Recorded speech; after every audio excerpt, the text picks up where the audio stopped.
yang dicurigai ya, kan gitu. betul. Jangan lupa Jokowi ini punya anak yang namanya Gibran, orang nomor 2 di Republik. Ketika Jokowi sudah punya partai dan itu resmi, ketumnya adalah anaknya sendiri, saya mengatakan bahwa ini ancaman buat partai-partai yang sudah settle. Atau Apapun partainya itu, termasuk Gerindra saya katakan. Itu hanya seremonial, gimmick saja, ujungnya Kaisang. Kenapa? PSI sudah melalui beberapa ketum dan tidak pernah berhasil.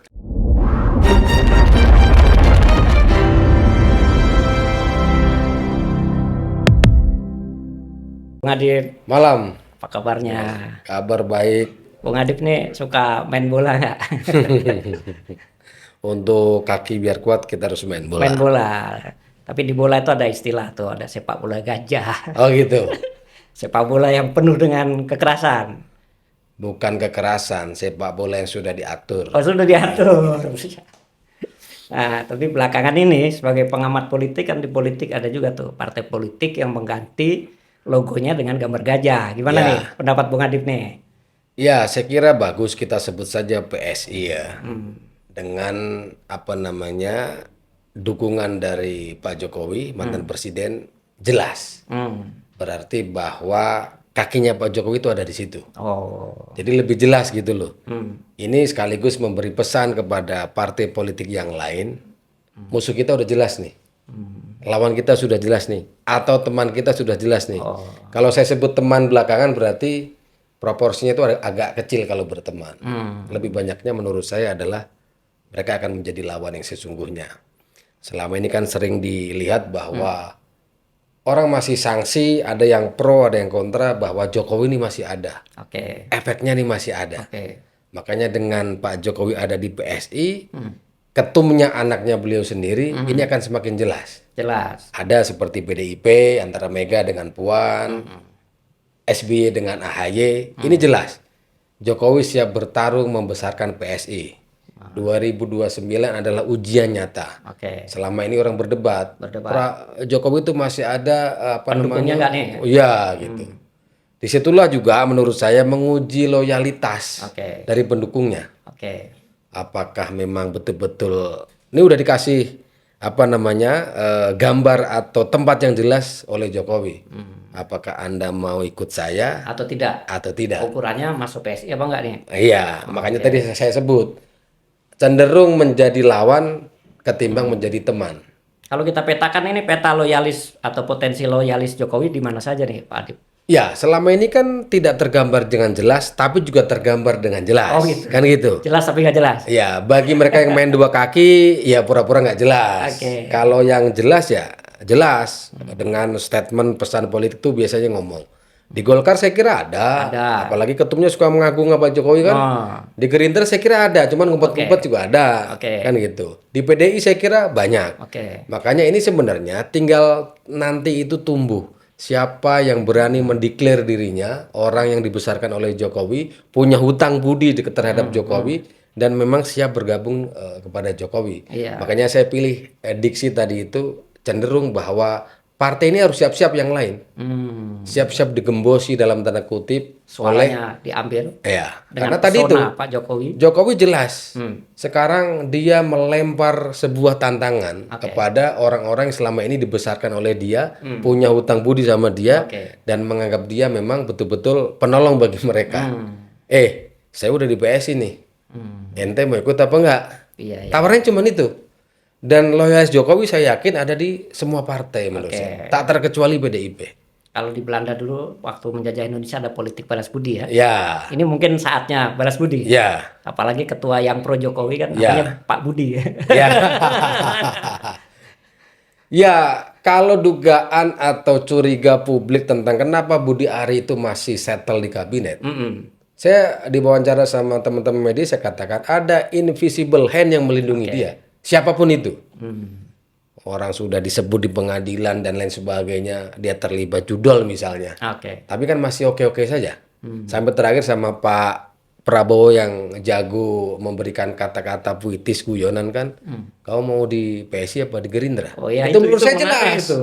Ya, Gimana itu tuh analisanya? Apakah itu gambaran Pak Prabowo mulai khawatir kehilangan Budi Aristiadi nih? Ada beberapa pandangan yang menurut saya satu, khawatir boleh juga. Makanya disebut, kau mau di Gerindra apa Gerindra PSI? atau PSI nih? Kan gitu. PSI sudah punya bos nih, yang terang-terangan jelas di situ. Bahkan juga presiden, sekelas presiden, itu mau datang ke Kongres PSI, datang dulu ke Pak Jokowi. Pulangnya diantar lagi, diajak makan bakmi gitu kan. Ini sebenarnya kan pesan-pesan politik yang harus dibaca dengan jelas. Sekali lagi menurut saya bahwa ini pesan yang disampaikan oleh Jokowi secara jelas dan gamblang. Hanya butuh pilihan. Kalau pertanyaan itu udah mendesak, yes or no. No. Gitu saja, nggak perlu alasan. Jadi- Kau mau ikut apa enggak? Jadi itu garis ya. Garis. Garis batas, siapa yang loyal Ya. sama saya, siapa yang nggak loyal. Ya, Akan selama ini kan kelihatan. memang nggak jelas kan. Hmm.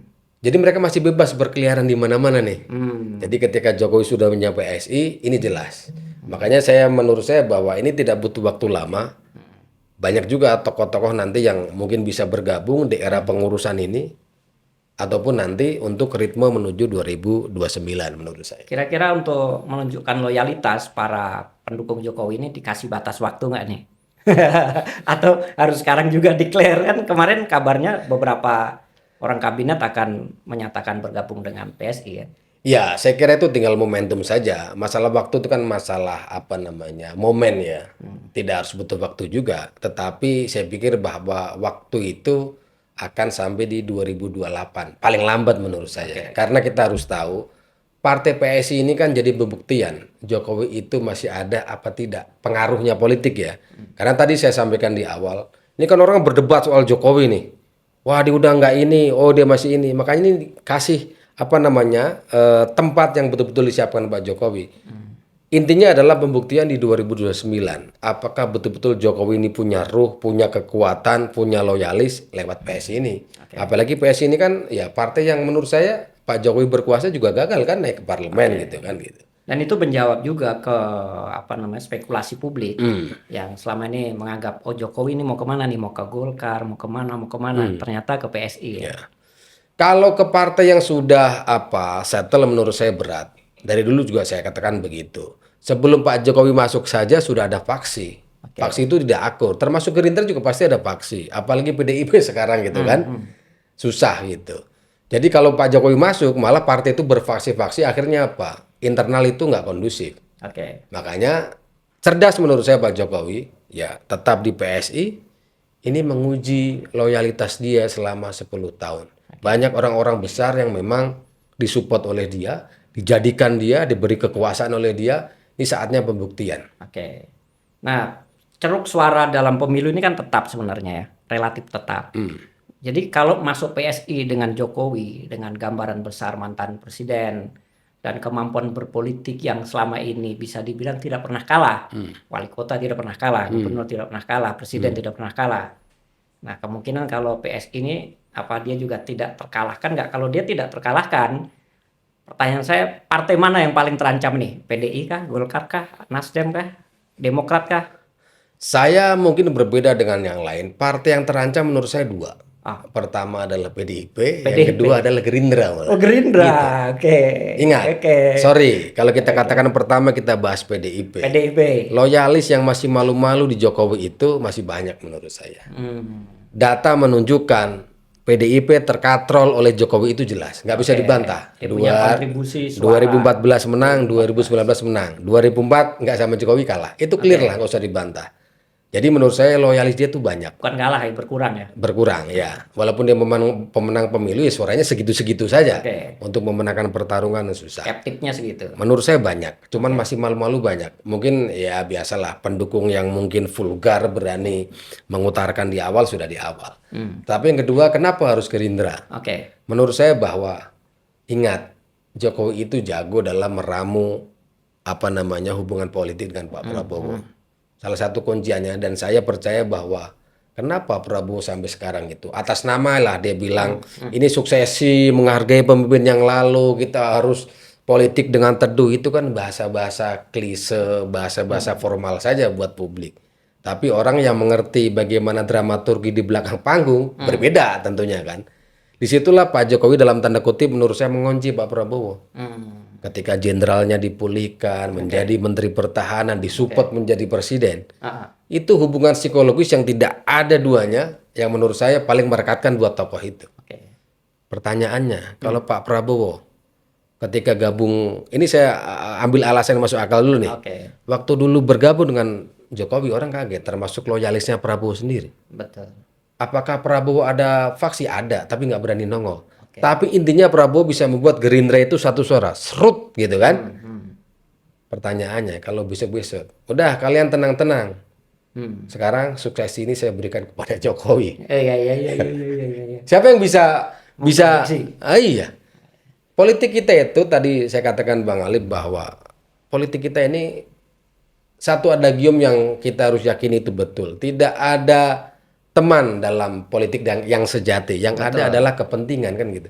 Apalagi konsep kita ini kan presidensial kan. Nggak ada itu koalisi yang permanen. Dan ada hubungan menarik saya kira Prabowo dan Jokowi. Nah, Prabowo pernah menjadi bawahan Jokowi, hmm, tapi Jokowi tidak pernah menjadi bawahan Prabowo. ya. Gimana menurut Anda? Ya itu kan fakta yang tidak bisa dibantah. Makanya ketika dulu dia mau Prabowo masih merasa bahwa Jokowi itu jadi gubernur Nah, yang secara tidak langsung ada loncatan kepada presiden, itu kan andilnya Prabowo. Itu Oke. klaim Prabowo. Iya. Kan gitu. Tapi Jokowi merasa itu apa tidak? Makanya kan butuh penjelasan adanya kan Hasim dulu ngototnya soal itu gitu. Iya. Tetapi ketika dia jadi Prabowo Menhan, jadi menteri, ya otomatis selesai. jadi bawahan. Selesai. Clear. Dan hubungan orang ini yang selalu kita katakan terakhir Pak Prabowo bilang, ada yang bilang saya sama Jokowi sudah nggak akur lah, pecah kongsi. Diulang-ulang seperti itu. Itu artinya menunjukkan bahwa satu hubungan yang retak ya sebenarnya. Ya, bisa juga. Ada Kan saya bilang, ketegangan, jadi dramaturgi bisa berlaku. Perlu dijelaskan bahwa Iya. ini baik-baik. Iya. Biasanya kalau hubungan kita baik-baik saja kan nggak perlu kita jelaskan. Ya. Kalau hubungan tidak baik-baik saja perlu dijelaskan bahwa hubungan Bisa kita baik-baik seperti saja. itu. Kalau kita melihat dramaturgi politik ini antara panggung depan dan belakang bisa berlawanan. Tapi drama yang terjadi di Solo beberapa waktu lalu mengenai bagaimana posisi duduk Prabowo dan Jokowi yang berhadapan, di mana Jokowi sama istrinya dan Gibran mengambil posisi di seberang sana. Di sini adalah Prabowo dan kawan-kawannya. Ini apa yang bisa dibaca dari posisi itu? Ya, saya kira bahwa Prabowo ingin menunjukkan ini pasukan saya yang siap memang melindungi saya dalam berbagai kepentingan gitu. Gitu. Iya. Saya jiwanya adalah pengkaderan, punya regenerasi. Artinya yang regenerasi itu yang di sebelah dia ya. Iya. Berarti yang di depan bukan. Iya. Kira-kira bisa dikatakan seperti itu. Tapi ada yang bilang secara satir mengatakan bahwa ini seperti Perdana Menteri menghadap raja ini katanya. Apapun itu menurut saya memang kendali-kendali Jokowi itu menurut saya masih dominan. Oke, menggambarkan itulah ya. Dominan. Bahwa Jokowi Masih dominan menurut saya. Makanya ketika kita melihat kebijakan-kebijakan negara ini kan nggak terlepas dari bagaimana kadang-kadang yang terakhir lah yang bikin kita agak malu gitu kan. Mutasi seorang jenderal lah seperti ini. Ini kan pola kebijakan publik, pola kebijakan negara yang menurut saya miris gitu kan. Oke. Gimana mutasi itu sekelas misalnya gitu kan. Tapi kan katanya ada andil, dugaan-dugaan andil dari sebelumnya gitu. Nah, hal-hal seperti ini saya kira itu menyiratkan bahwa kekuatan Jokowi memang masih dominan menurut saya. Oke. Pidato Presiden Prabowo di pembukaan penutupan atau pembukaan Kongres PSI itu mengatakan bahwa siapa yang membisikkan untuk mengganti logo gajah? Gajah adalah binatang kesayangan saya tuh. Kata dia di perpustakaan ada gambar gajah, bahkan yang menurut saya kata-kata menariknya adalah bahkan gajah adalah salah satu binatang yang dikonservasi. Apa makna kalimat ini, Bung? Ya, ketika gajah bisa dikonfirmasi, Konservasi. dikonservasi, gitu kan? Konservasi itu kan berarti gajah ditempatkan pada suatu tempat Yang terlindung. yang terlindungi, dikasih pagar, tenang-tenang, saya taruh di situ ya, jadi nggak usah kemana-mana. Itu bisa seperti itu. Tapi yang menarik, walaupun ini mungkin belum bisa terhubung secara akademis, saya melihat bahwa kalau kita baca literatur Islam dalam surat Al-Fil itu kan ada, Gitu. ketika pasukan gajah itu dengan gampang. Abraha. Ketika mau menghancurkan Ka'bah kan gitu.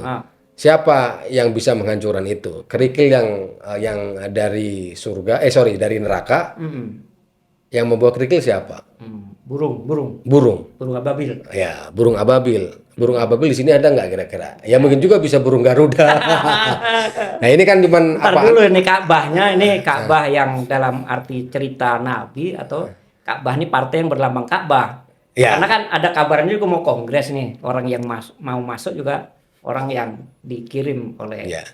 elit politik ini kan. Tadi saya katakan bahwa ketika Jokowi memastikan di PSI, menurut saya itu adalah ancaman-ancaman bagi partai yang sudah settle. Menurut saya jelas. Tadi alasannya apa? Reasonnya adalah menguji loyalitas pendukung Jokowi yang tersebar di berbagai partai. Oke. Sampai hari ini partai mana yang tidak mendapat asupan gizi dalam tanda kutip saat Jokowi berkuasa?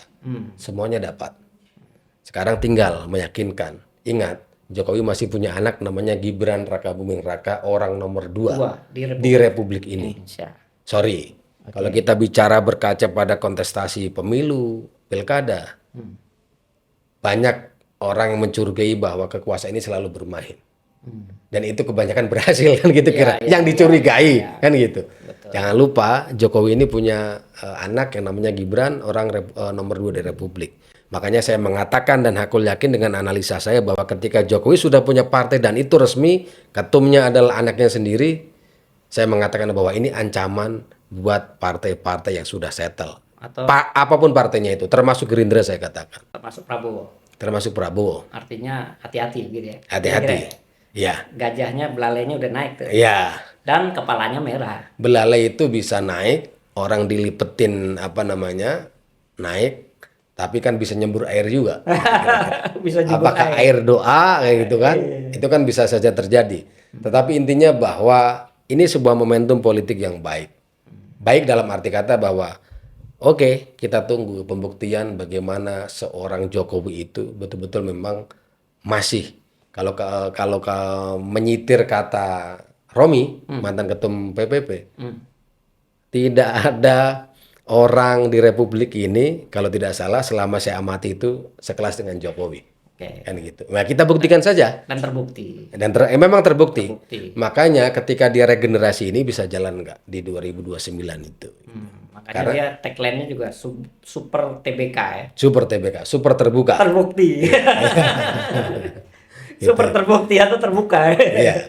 Tapi apakah benar itu super terbuka meskipun pemilihannya menggunakan one man one vote seluruh anggotanya bisa memilih itu? Enggak lah, saya mengamati itu hanya gimmick saja. Itu sebenarnya cuma main-mainan aja. Tadi betul. Makanya sebenarnya pemilihan gajah itu sebenarnya pas. Karena memang pemilihannya juga model sepak bola gajah. Saya meyakini itu. Itu hanya seremonial, gimmick saja. Ujungnya Kaisang. Kenapa? PSI sudah melalui beberapa ketum dan tidak pernah berhasil. Oke. Dia perlu endorsement terjun, bukan endorsement lagi, orang yang betul-betul punya magnet politik yang tinggi, yang selama ini diidolakan oleh dia. Bayangkan PSI sudah berkorban. Apa itu? Ketika dia pernah menganugerahi Prabowo, tokoh yang paling berbohong lah segala macam, bisa belok 180 derajat. Iya kan? Bisa PSI. Padahal dulu saya optimis. PSI kan waktu dibentuk dulu bagaimana partai terbuka, anak muda yang bagaimana mereka rekrutmennya juga ada dari KPK segala macam. Ingat nggak dulu? Kita sempat optimis. Oke. Tapi begitu dia berkorban akhirnya dulu Prabowo yang dikatakan tukang bohong segala macam bisa berbalik. Iya. Pasti kan ada tiket. Iya, iya. Dan menurut saya bahwa itu adalah nggak jauh dari arahan dari Pak Jokowi menurut saya ya gitu. Iya, iya. Gitu loh. Masuk itu. Mengorbankan 180 derajat jalur yang sudah dibikin berbelok begitu. Ini jawabannya.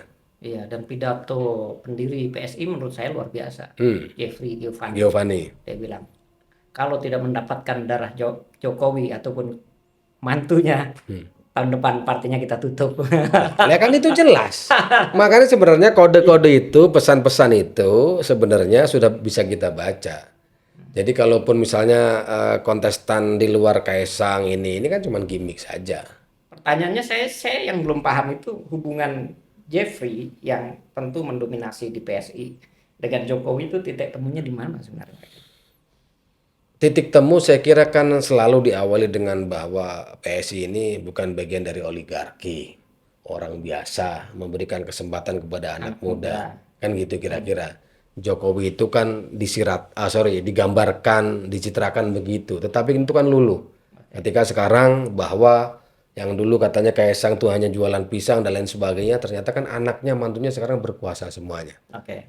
Kekuasaan itu membuat mabuk, akhirnya sebenarnya apa namanya, ya ini sebenarnya tadi saya katakan bahwa PS ini 180 derajat berbelok begitu, karena mengorbankan memang betul bahwa katrol Jokowi ini sangat diharapkan begitu. Oke. Dan itu artinya sekaligus membentuk benteng atau partai pelindung untuk kekuasaan yang saat ini ada kan. Berarti kan ada di Sumatera Utara, ada juga di Oh istana. iya dong, kalau kita bicara sekarang pasca Pak Jokowi Gibran dipecat, mereka punya kekuasaan, mereka punya partai kah? Kan enggak.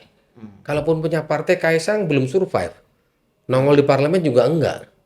Suaranya berapa? Kan gitu, mereka harus perlu benteng secara politis menurut saya. Jokowi tidak bisa mengandalkan, kalau dia berkuasa gampang. Mengandalkan loyalis dengan atas nama koalisi, kue dibagi, mengendalikan gampang. Tapi kalau dia sudah nggak jadi presiden, nggak punya kekuasaan, Gibran pun juga dianggap ban serep. Anak muda yang hanya dongkrak suara karena bapaknya kan gitu. Punya apa sekarang? Jadi dia harus punya benteng politik yang namanya PSI. Maka ini betul-betul menurut saya memang pesan keras dan tegas kepada teman-teman Jokowi yang sering dibagi kue, teman-teman Jokowi yang dalam tanda kutip biasa diajak main, teman-teman Jokowi yang biasa diajak berlibur, katakanlah begitulah. Iya. Nah, ini membuktikan bahwa gue punya PSI, ayo bagaimana sekarang? Oke. Jadi gimana kira-kira ramalan Bung Adip tentang masa depan politik Indonesia dengan keberadaan PSI ini? Ya, saya kira apa namanya kompleksitasnya soal politik pasti akan bertambah karena bagaimanapun kalau kita melihat pemberitaan, kita melihat realitas ini kan bagaimana Jokowi Prabowo sampai sesuatu yang tidak penting jadi penting. Ijazah nggak penting, Ya. tapi bagaimana isu itu bisa bergulir dan bisa mendapatkan perhatian publik itu jadi lebih penting. Iya. Makanya itulah salah satu hebatnya Pak Jokowi. Apapun yang dikerjakan dia sudah nggak menjabat masih penting terus. Makanya saya ke depan melihat bahwa ini akan menjadi ujian sesungguhnya. Kalau sampai 2029 PSI itu bisa survive, Jokowi masih manjur. Jokowi memang kingmaker yang sesungguhnya, the real kingmaker. Tapi kalau sampai 2029 PSI masih sekarang dan keok, ya memang Jokowi selesai gitu. Apa yang harus dilakukan oleh Presiden Prabowo agar partainya tidak terancam oleh PSI dengan hubungan yang sangat rumit, hubungan dia dengan Jokowi, hubungan dia dengan Gibran, dan sekarang tambah lagi kan PSI. Ya. Saya kira Prabowo memang harus melihat sesuatu yang jelas. Maksudnya begini, siapa kawan-kawan yang memang teruji yang bisa dia kendalikan. Itu caranya Pak Jokowi, harus dia tiru. Kalau memang akan menjadi batu sandukan, ya mohon maaf harus dilepas gitu. Ada peluang itu? Saya kira terbuka lebar. Karena kan banyak kebijakan-kebijakan contoh. Memang sekarang kalau yang akan segera datang, kita nggak upacara di IKN. Simbolnya apa sebenarnya? Oke. Berarti apa? Prabowo punya kepentingan sendiri. Punya posisi. Prabowo sudah punya tujuan sendiri. Prabowo berarti sedikit demi sedikit sudah melupakan Jokowi. Oke. Kan gitu. Itu bisa dikatakan seperti itu. Apalagi selain? Banyaklah. Saya kira soal komposisi kabinet. Oke. Prabowo harus jelas menghitung soal popularitas, elektabilitas untuk kontestasi 2029 bagi dia dan partainya. Berarti ada peluang reshuffle nih ya? Luar reshuffle menurut saya terbuka lebar. Dia harus lepas dari bayang-bayang Jokowi. Oke. Karena apa? Seperti rangkap jabatan. Itu kan banyak dicibir oleh publik gitu. Oke. Gitu. Jadi konsistensi Prabowo itu diharapkan oleh publik, oleh rakyat sebenarnya. Jangan meniru kebijakannya Jokowi, kira-kira seperti itu. Tapi setiap langkah tadi yang Anda sebutkan bisa jadi harus berbayar juga karena Jokowi kan orang yang dikenal juga mampu melakukan manuver untuk menjawab manuver orang lain. Tapi saya percaya bahwa Prabowo ini kan jenderal lapangan, panglima perang juga. Oke. Saya yakin, apalagi dia juga backgroundnya pengusaha, sekarang politisi, sekarang presiden gitu kan. Jadi ketika kita bicara dramaturgi politik, bisa juga panggung depan muji-muji, ya kan, romantismenya ada gitu. Panggung belakang belum tentu. Pemindahan pemberian tugas khusus Gibran ke Papua itu apa termasuk juga? Ya, bisa menjadi sebuah lepas bayang-bayang. Mau ngetes nih. Oke, daripada ini di Papua aja deh beresin tuh masalah. Bisa nggak? Sambil kaderisasi. Ya, walaupun sampai sekarang apa namanya masih debatable gitu kan. Tetapi kira-kira bahwa itu langkah cerdas Prabowo gitu. Tapi itu langkah juga dulu Jokowi menugaskan Kiai Maruf Amin tuh di Papua, Ya. suruh berkantor di sana. Ya, saya kira kan banyak persoalan yang memang harus diuji gitu kan. Sekelas sekualitas apa nih wapres saya gitu kan. Ya, ini Karena semacam pengulangan kan. ya semacam pengulangan. Jadi sebenarnya kan apa? Dulu kalau kebijakan-kebijakan yang dilakukan itu mirip dengan kebijakan Jokowi kan jadi asik. Prabowo menjadi lebih aman gitu. Oh iya iya iya. Karena sudah ada contohnya. Iya, pesan yang diberikan kepada rakyat adalah ini loh yang dilakukan oleh Pak Jokowi dulu. Oke. Kan gitu kira-kira. Jadi dia menindaklanjuti. Cuman posisinya kali ini yang wakil kan Gibran ya. Betul, bisa seperti itu. Ada pesan lagi nggak untuk partai-partai yang mungkin terancam? Ya, partai-partai yang terancam menurut saya partai yang settle itu harus waspada ya, terutama kayak Golkar yang sudah ada lah. Karena bahwa manaj Jokowi itu menurut saya apa sih partai kita? Partai kita itu kan kebanyakan memang pragmatisme kan tinggi. Oke. Bagaimana kue itu sebenarnya menjadi rebutan kan. Makanya kalau kita bilang Golkar misalnya, partai yang menurut saya paling terancam. Ketika Bahlil bisa menjadi ketua umum menurut saya Jokowi punya andil besar kan gitu. Gitu kan. Banyak apa namanya kepentingan-kepentingan yang ada di dalamnya begitu. Jadi saran saya bahwa harus realistis juga. Mungkin bisa mereka harus mensolidkan pasukannya di dalam internal, tetapi jangan salah langkah gitu kan. Mereka harus melihat matahari yang sesungguhnya. Tidak ada matahari kembar. Iya, iya. Salah mereka berkiblat, saya kira selesai. Karena PSI juga kelihatannya mampu melakukan konsolidasi logistik ya. Iya. Sudah banyak yang jadi menteri, banyak yang jadi komisaris. Ya nggak usah ditutup-tutupi lah. Logistik menteri itu dari mana sih? Dari kader yang jadi kabinet. Makanya selalu kita bilang kan, kue itu sudah dikasih gitu. Iya. PSI menurut saya bukan kaleng-kaleng ini. Dan tabungan Pak Jokowi juga banyak. Iya. Tabungan presiden kan. Tabungan Pak Jokowi banyak. Ketumnya juga kaya. Oh kaya. Iya. Betul, kaya. Ya, masa kalau ketumnya minta abangnya Mas Wapres, masa nggak dikasih? Mas, aku perlu ini Mas. Iya, Masa kayak iya, gitu. iya. Jadi- Belum menteri-menteri yang, ya saya pikir bahwa resources dari PSI ini banyak. Oke. Tinggal bagaimana menggerakkan partai ini. Mudah-mudahan gajah yang dipilih itu betul-betul gajah yang betul-betul besar, kalem, Oke. mematikan. Oke, kita kalau begitu tunggu kiprah PSI selanjutnya. Kita tunggu 2029 atau lebih cepat. Apakah dia gajah yang besar atau gajah yang kecil? Iya. Anak gajah atau gajahnya nih? Jangan lupa ada cerita literatur di Quran itu kan. Ah. Gajah itu gampang dihancurkan oleh burung ababil. Oh iya iya iya iya. Iya. Oke. Cuman pakai kerikil. Pakai kerikil aja. Nggak tahu ini pakai apa. Oke, Bung Adit. Nanti kita lanjutkan pada pertemuan berikutnya. Siap, makasih Bang Terima Halid.